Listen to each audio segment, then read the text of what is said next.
Those multiple days are becoming multiple weeks, and before you know it, it's just your life now. I've been doing things that they told me I should never do. I've been doing things that they told me I could never do now. Never do, I could never do. I've been looking back and I'm the only one who ever knew. My dreams began to turn out. So it has been officially 3 weeks that we have been on lockdown, I guess, here in British Columbia, Canada, and it feels like a lot longer.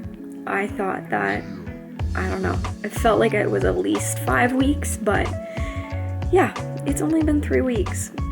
At the beginning of this, I actually took starting point measurements just to kind of keep an eye on my body composition.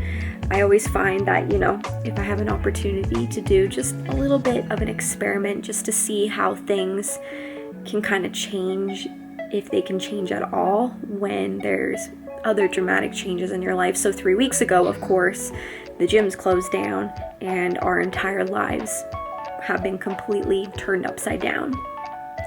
So because of this new exposure and this new way of life, I wanted to see how my physique would adapt and change to the new exercises and, just not being in the gym anymore. So I took my measurements and 3 weeks ago, and I also did another physique update today. So you can see me overlaying just my physique results right there, and I'll show the numbers, but there hasn't been much change. As you can see, like my body weight, it went up by 0.2 pounds. My arm measurements went up by 0.25 inches. My chest came down by 1/4 inch. My waist came down by 1/4 inch. That's always exciting.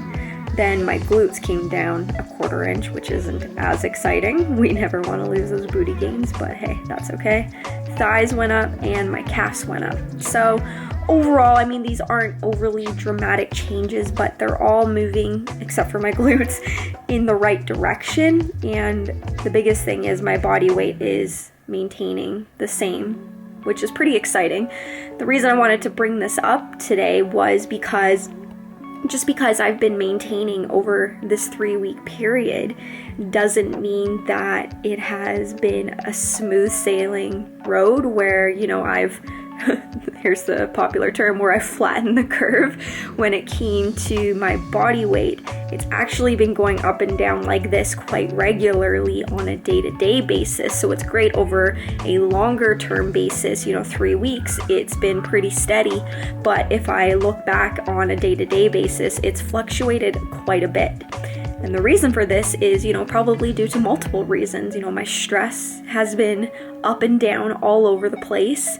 My sleep schedule has changed quite dramatically. I'm trying to get back into my regular routine right now with my sleep schedule. And there has been multiple days of emotional eating because this is something that's new and affecting all of us, and I'm human too. Just because I'm a fitness coach doesn't mean that I'm perfect, and I have those moments of weakness as well. And I've had days throughout these last 3 weeks where I'm like, screw it, I'm not tracking my food today. We bought some cookies, I'm gonna have 5. And with that in mind, you would think from a logical standpoint, if that's happening quite regularly, you wouldn't be seeing the results on the scale basically be maintained through the last 3 weeks. My biggest reasoning as to why I think that I was able to accomplish that is because during those moments of weakness, the next day, I let it go. Yes, of course, I step on the scale with high expectations that the scale is gonna go upwards and it is gonna increase. And never let that negatively affect me anymore. And it's a nice feeling to not let the scale control your mood to that level. So yeah, I step on the scale the next day. I see the scale go up 2+ pounds. Like, all right, don't even bat an eye, let it go, and I get back on track that day. I don't undereat. I don't do a shit ton of cardio or exercise as a form of punishment to burn those extra calories that I consumed.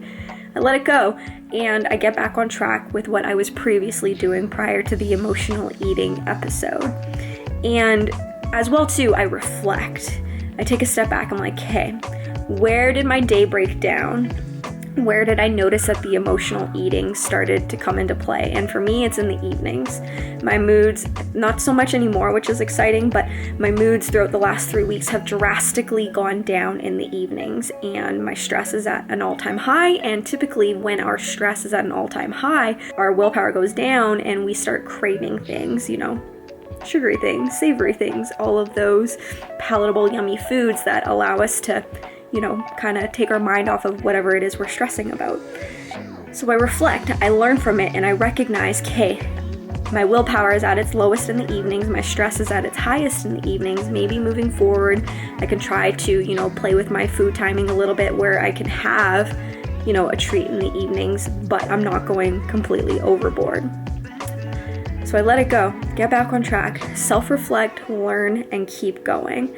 And I have found that over these last 3 weeks, by implementing this process on those days where I'm emotionally eating, those days have occurred less and less. I haven't had one of those days in probably a good week now, which is exciting. So because of that, because I haven't adopted the all or nothing mindset where a lot of people, they have an emotional day of eating and that spills over into the next day because they dwell and they beat themselves up and like, why did I do that? I'm such an idiot. I'm gonna really just maybe focus on under eating today. I'm gonna do a bunch of cardio and that will make up for my screw up yesterday.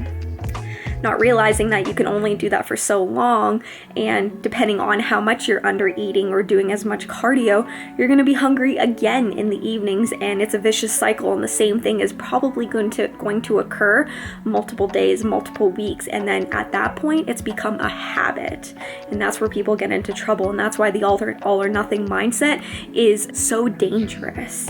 So it's only been 3 weeks. If I can encourage you guys now, it's to kind of catch yourself if you find that this is happening to you and start to maybe come up with a different strategy when it comes to that. When you have those emotional days, let it go. You're a human being. I'm a human being. We've been through a lot the last, few weeks here, few months, if you will. It's been a rough year so far. So let it go. Realize that beating yourself up and dwelling over it does nothing for you. It's not productive, and it's just causing those moments of weakness to become multiple days. Those multiple days are becoming multiple weeks, and before you know it, it's just your life now, which is not what we want.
got back from that hike, which felt really amazing. I have found that for myself, one of the best ways to kind of help, you know, with stress management right now is just getting outside and moving your body. I know that not everywhere has, you know, fresh green grass right now. In a lot of places they still have snow, but it's probably not like -20 or anything like that. So even if you are still dealing with snow, I still encourage you to try to get outside, even if it's just for 10-15 minutes, you know, just having that fresh air, being out in nature. It does, you know, do wonders when it comes to just quieting the mind, which of course is something that we all really need right now. So before I sign out today's video, I wanted to have a little chat with you guys as to, you know, where I'm at with everything. I find that when I can share that with you guys, maybe it's a little bit helpful for, you know, getting you to see a different perspective or just challenging you to think a little bit differently. I don't know about you guys, but I really do think that these last 3 weeks have, you know, just kind of felt like the time has stood still. And with that in mind, I think a lot of us are just kind of waiting things out, hoping that, you know, we get our lives back sooner than later. And then at that point, we can carry on with, you know, what we were doing prior to this mess. And it really hit me yesterday when Trudeau announced that this social isolation is going to be in effect and it's going to stay in place in Canada until there's a vaccine available. And, you know, we hear different things all the time, but typically that's not going to be for another 12 to 18 months.